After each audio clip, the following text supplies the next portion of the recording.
Bonsoir à tous. Le choc ce soir à Besançon, une femme de 32 ans a été tuée en tout début de matinée par arme à feu dans le quartier des Prés de Vaux.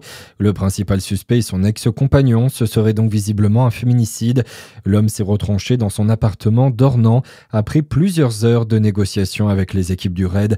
L'homme s'est rendu en début d'après-midi et a été placé en garde à vue. Une enquête pour assassinat a été ouverte. Un drame, et pour éviter que cela ne se reproduise, une opération sachet de boulangerie a été lancée pour lutter contre les violences faites aux femmes dans le Doubs.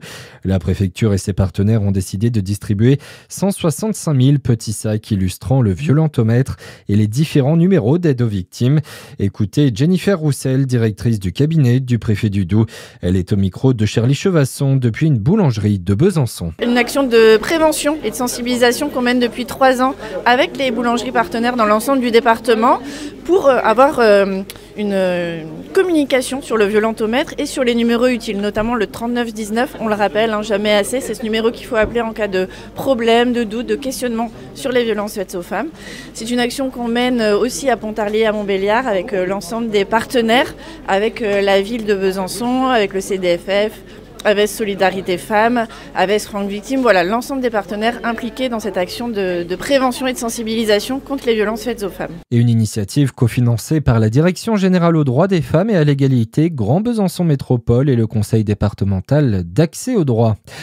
Prudence maximale aujourd'hui sur les routes de la région avec de belles précipitations de neige qui ont pu surprendre quelques automobilistes. Le Jura n'a pas été épargné par ces flocons. Dans les hauteurs du département, par exemple, plus de 20 cm ont été enregistrés. De beaux paysages blancs également dans le Doubs. Du côté de Chalon-sur-Saône, en Saône-et-Loire, vous l'avez peut-être remarqué, la ville a fait installer un distributeur de billets provisoire sur l'île Saint-Laurent.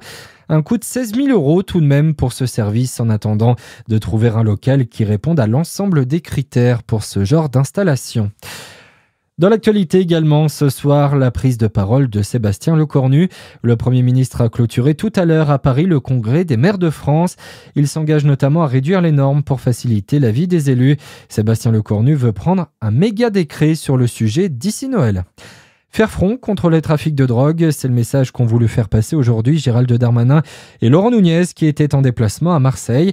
Le ministre de la Justice et son homologue de l'Intérieur rappellent leur fermeté contre le narcotrafic une semaine après l'assassinat de Mehdi Kessassi. Et puis un mot de foot pour terminer, le DFCO prépare le choc de demain sur la pelouse de Sochaux national. Ce sont des matchs que l'on aime jouer, ça s'apparente à un derby, a déclaré aujourd'hui en conférence de presse le coach dijonnais Baptiste Ridira.